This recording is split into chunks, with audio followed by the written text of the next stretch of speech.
Pero bueno, lo que hay. Bueno, vamos a empezar. Muchas gracias primero por vuestras palabras. No sé, me imagino que son merecidas, pero no, bueno, en fin, cada uno. No me merezco nada más que lo que nos merecemos todos, o sea, el respeto hacia el otro, ¿no? Bueno, empiezo a leer. En primer lugar, dar las gracias al PSOE de Motril por haber iniciado estos premios tan necesarios en esta época tan convulsa y, cómo no, dar las gracias también a la familia de las Juanitas por acompañarnos. Gracias también a vosotros, a vosotras y a vosotres por acompañarnos esta tarde en este bonito espacio. La Juanita seguro que estará muy contenta y orgullosa de todo lo que está pasando y todo lo que va a pasar en su nombre. Cuando me dijeron que era una de las personas elegidas para este galardón, pregunté el motivo y su respuesta fue: porque has traído a Motril la visibilidad. Y créeme si os digo que era algo de lo que no era consciente. Entiendo que hacerse visible en una sociedad que quiere hacer invisibles a los que incomoda es un acto político revolucionario y una decisión arriesgada.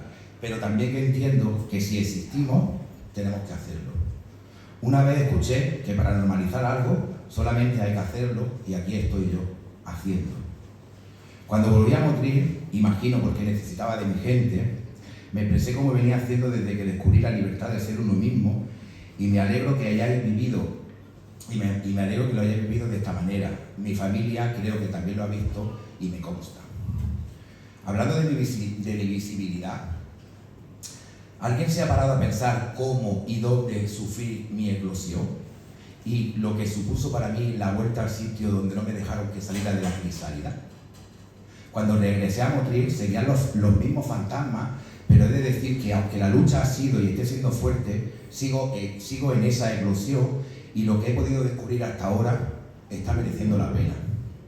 Desde aquí mi apoyo a esas personas que no se atreven a expresarse libremente por miedo o por vergüenza, y decirles que en el colectivo hay muchas personas preparadas para ayudarlas sin cuestionarles sexo, raza o religión. En estos días muchas de las personas se preguntan por qué es necesario un día del orgullo LGTBIQ+, y tengo algo que decir al respecto. Si a una persona heterosexual se le agrediera por besarse con su pareja en público, por ir cogido de la mano, si lo echaran de sus trabajos, si sintieran discriminaciones por ser heterosexual, entonces tendrían más que justificado el día de la heterosexualidad. Mientras las personas del colectivo sigamos sufriendo rechazo, y desgraciadamente sigue existiendo y me consta, este día debe de seguir celebrándose. Hoy, en los primeros premios de la Juanita, Motril le reconoce todo lo que aportó a la transición de este país con su visibilidad. De nuevo, el reconocimiento llega cuando la persona a la que se le va a homenajear no se encuentra entre nosotros y nosotras, pero tenemos la suerte de conocer a su familia, que fueron los que la quisieron, cuidaron y respetaron. Muchos de vosotras y vosotros sabéis de mi empeño en honrar la figura de la Juanita, y en junio de 2018, justo ahora se cumplen 6 años, llegó a su culmen cuando emprendí una aventura llamada The Show. Transformé la casa de la Condesa de Torre Isabel en la parte trasera de un cabaret, donde transcurrían los ensayos de un espectáculo creado a partir de unas partituras supuestamente descubiertas en el fondo de un baúl heredado de la Juanita. En esa aventura estuve acompañado de los mejores profesionales de mi pueblo, y junto a Caín, Teatro Umbiel, Mercedes Valera y un largo etcétera, sin olvidarme de los empleados del Ayuntamiento de Motril, Paco, David, Chucle, al cabo de Felipe Herrera, pudimos sumergir a todas las personas asistentes en una fantasía. El fin de este espectáculo era recaudar firmas para poder hacerle un homenaje, y cuando terminó nos llevamos la sorpresa de que había más firmas de las que se necesitaban para dedicarle una calle. En ese momento me di cuenta que había más personas que querían que esto sucediera, y a los pocos meses, en un pleno municipal regido en ese momento por el PSOE de Motril, otorgaron el honor de dedicar en la calle Cervantes, y además se acordó poner también una escultura para que Motril no la olvidara. Como ya sabréis, su vida se ha escrito para que todo el mundo, quien quiera, claro, pueda sumergirse en su vida y descubrir cómo sentía, cómo vivía y cómo sufría el desagravio de muchas personas de Motril. Me siento muy orgulloso de haber sido yo el afortunado en contarla. Gracias a las conversaciones con su sobrino José, con Mari, su mujer, Palmira, su prima, y tantas personas anónimas, he podido reconstruir su vida, y si os soy sincero, ha costado recordar tanto desagravio. Sabían que su tío solo quería ser y sentirse libre, pero también sabía que le tocó vivir una época donde la sociedad lo rechazó. Hubo personas que la despreciaron, maltrataron y vejaron por las calles de moteles por su apariencia débil, y eso hacía pensar que la podían silenciar, pero todo lo contrario. Era una persona muy valiente por salir a la calle a hacer visible lo que era y sentía, mientras que los valientes, entre comillas, que la maltrataban, la temían porque le hacía dudar de su propia sexualidad. Pero afortunadamente también hubo muchas personas que la respetaron y ayudaron. No podemos imaginar cuál era el sufrimiento que vivía. Al poco de las conversaciones con la familia, empezamos a tomar conciencia de lo que iba a suceder cuando la gente leyera la historia, y me costó un poco hacerle entender la importancia de contarla, aunque le doliera. Detectaba que el resentimiento, el dolor y la desconfianza de lo que podría escribir en ese libro, que existía, y la sombra de la duda se apoderó de ellos. Pero en poco tiempo entendieron que todo el trabajo que me disponía a hacer era desde el cariño y desde el respeto hacia su tío. Hubo una cosa que me emocionó mucho en todas estas reuniones. Un día, por romper las tensiones que nos producía estar hablando de tanta maldad, les conté lo que había sucedido en el show, y dijeron: si mi tío hubiera vivido, le hubiera encantado verlo. A él le gustaban mucho todas estas cosas, pero nunca las pudo hacer. Cuando lo escuché sentí pena porque no pudo llegar a realizarse como artista, y cuando leáis su vida os daréis cuenta de mis palabras. En ese mismo momento pensé: he realizado un espectáculo en su nombre y la familia dice que le hubiera encantado. Las partituras que supuestamente me encontré en aquel baúl realmente existían, porque yo creo que puede ser que existieran. Y entonces entendí rápidamente muchas preguntas que me había hecho. Fueron meses, semanas y días escuchando episodios de su vida con el paso del tiempo, y con el paso del tiempo las historias cada vez eran más crueles. En un momento fui consciente que me estaban hablando de una persona diferente a la que yo me imaginaba, y enseguida me di cuenta que estaban describiendo precisamente eso, la persona. Supe que yo podría aportar la parte de esa vida que vimos todos y todas. Me puse a recomponer las piezas del puzzle y junto con los datos políticos de este país, con referencia a la ley de vagos y maleantes y la de rehabilitación y peligrosidad social, más los datos que tenía de mi anterior libro Soledad, eso fue en 1925-2005, pude reconstruir su vida, y os aseguro que no os va a dejar indiferentes. Cuando lo leáis entenderéis muchas historias sobre la protagonista, esas historias que resuenan en nuestro pensamiento a día de hoy. ¿Por un momento os pondríais en el papel del otro? Eso se llama empatía, pero eso se llama empatía para quien no lo sepa. Y me consta que todavía hay mucha gente prehistórica y paleolítica. Todos los conflictos del ser humano llegan a su punto álgido en la adolescencia, y las personas del colectivo lo tenemos más complicado, porque no podemos entender muchas cosas. En mi caso, sabía que mis gustos no eran normativos, y toda la información que me llegaba sobre la homosexualidad era que se le metía en la cárcel, que se le daban electroshocks para modificar los gustos, que le hacían lobotomías para quitarle los deseos sexuales dejándolos anulados, que ponían inyecciones de trementina, o sea, aguarrás, para supuestamente curarnos de una enfermedad que se llama homosexualidad. Imaginaros si la adolescencia dura por sí sola y además le agregamos todo lo que acabáis de escuchar. Es la mezcla perfecta para no querer seguir en este mundo.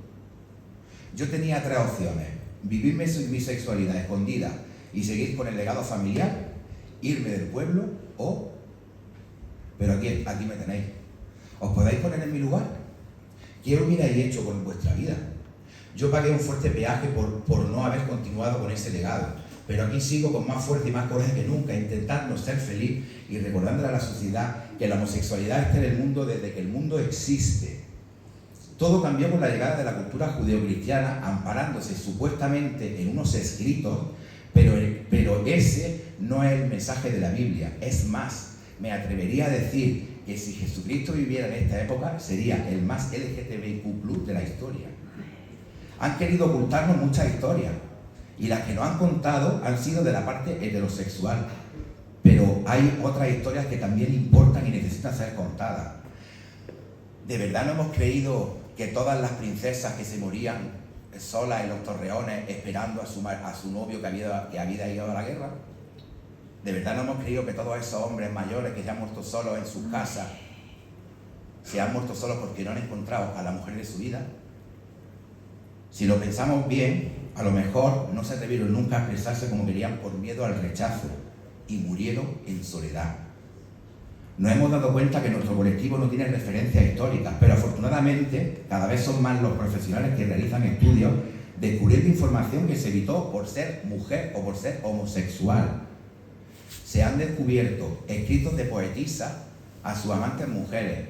Se sabe de emperadores que se volvieron locos cuando sus amantes hombres murieron, de soldados romanos que vivían en total libertad su sexualidad. Os voy a decir dos nombres, Harmodio y Aristogitón.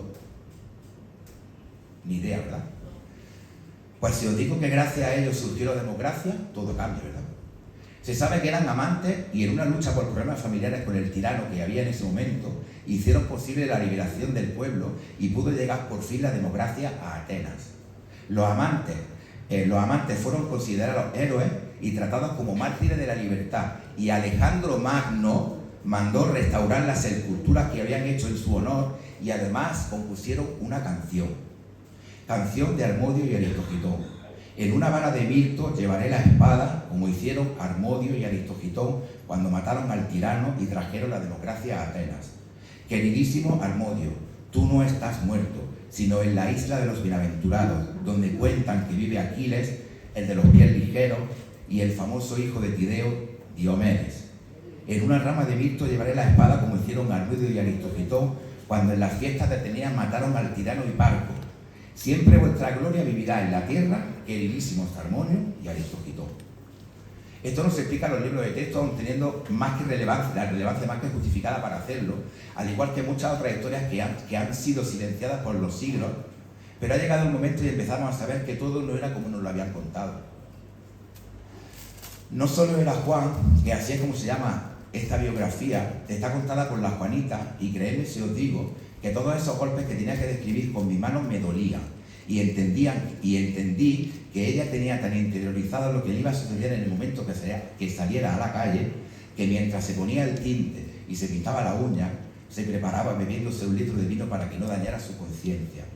Cuando le hacía efecto el alcohol, se sentía preparada para salir, se pintaba los labios, cruzaba la puerta y no le importaban las palizas y desprecios que iba a recibir con tal de sentirse, y repito, sentirse libre. Eran más fuertes sus ganas de vivir que todos esos golpes que recibía. Fue todo un ejemplo de resiliencia. Hay personas que dicen que hablar de la diversidad sexual es adoctrinamiento, pero yo lo llamo información. ¿De verdad pensáis que es adoctrinamiento escuchar a personas hablando de una realidad que ha existido desde todos los tiempos? Pues he de confesaros una cosa, estuve adoctrinado en el colegio. Cuando era pequeño solo escuchaba a los maestros decir, los niños con los niños, las niñas con las niñas, y así nos lo hacían saber con la separación de los niños y las niñas en los recreos del colegio, ¿no? Que también nos decían que a los niños les gustan las niñas y a las niñas les gustan los niños, y yo quería jugar con las niñas, pero no me dejaba, no entendía nada. Que los hombres se casan con mujeres, que el rosa es de niñas, que el azul es de niños, que los niños juegan con balón y que las niñas con las cocinitas, pero que lo contrario de todo esto es pecado y que si lo hacemos íbamos ya al infierno. Qué lío, ¿verdad?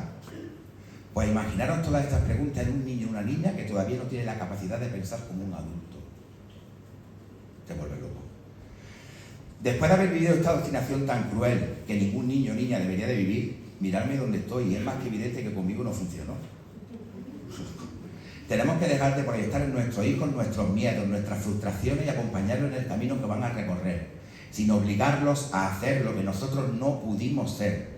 Os recuerdo que el símbolo más que hay en la sigla LGTBIQ+, es por todas las formas de amar que quedan por descubrir. Padres, madres, prepárense y recordar que el secreto está en la evolución. En la adolescencia de vuestros hijos, hijas e hijes, solo tenéis que acompañar en la eclosión y dejar que la naturaleza haga su trabajo. La homosexualidad no es una enfermedad, no contagiamos nada, y si lo hacemos, contagiamos amor. Eduquemos desde el respeto y la empatía. Es muy fácil, es muy fácil. Todas estas palabras que estáis escuchando son por una lucha en común para todos, todas y todes. Tenemos que entender que para que los derechos humanos puedan seguir su curso, es muy importante que las políticas sean progresistas.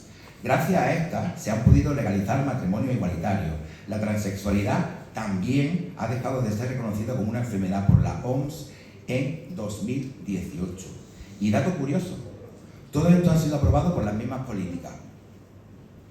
No podemos votar por interés propio, tenemos que hacerlo para que todo el mundo tenga los mismos derechos y seguir luchando para que esto no retroceda ni un ápice. No subestimemos la política, que en este país durante muchos años se ha vivido una represión y persecución hacia las personas del colectivo, encarcelándonos por el simple hecho de parecer homosexual, y gracias a las personas que sufrieron estas atrocidades podemos celebrar actos como estos sin que llegue nadie a gritarnos se acabó la fiesta, porque ahora somos libres. Quiero recordar el retroceso que estamos viviendo en este país, por ejemplo, por la retirada del material LGTBIQ+ en algunas bibliotecas municipales, sin que aparentemente se pueda hacer algo por impedirlo. Recordaros también que en Europa hay países donde en la entrada de algunos pueblos hay carteles que ponen prohibido personal LGTBI porque piensan que vamos a contagiar a sus hijos y es demasiado fuerte, es que es demasiado fuerte hasta leerlo. Y la explicación que dan es que tienen miedo que adoctrinemos a su hijo o que les contagiemos de una enfermedad, una supuesta enfermedad, que vamos, que ya digo la enfermedad. Os recuerdo también que a día de hoy existen países cuyas leyes está incluida la pena de muerte para personas del colectivo sin haber hecho otra cosa que amar, porque parece ser que en este mundo se prefiere ver a gente odiando que amando.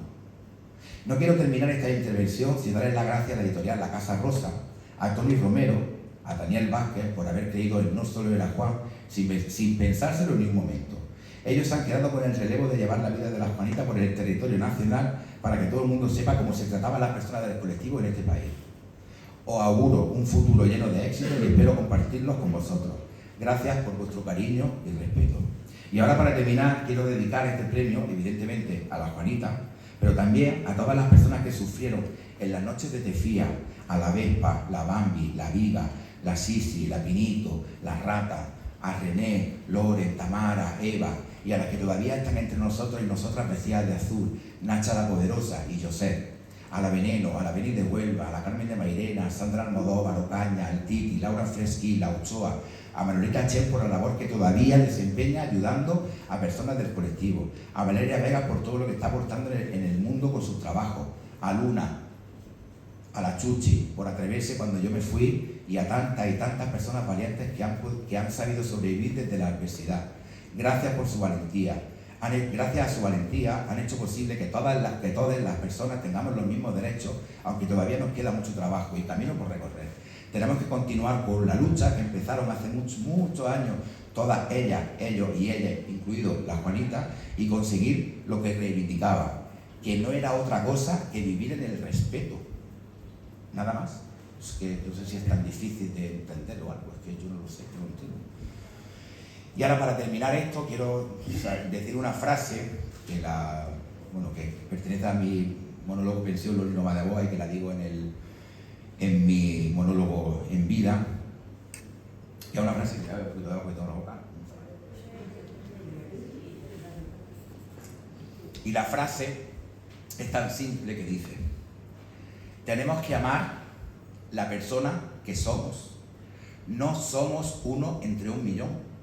Somos una sola vez en la vida. Y eso es maravilloso. Muchísimas gracias.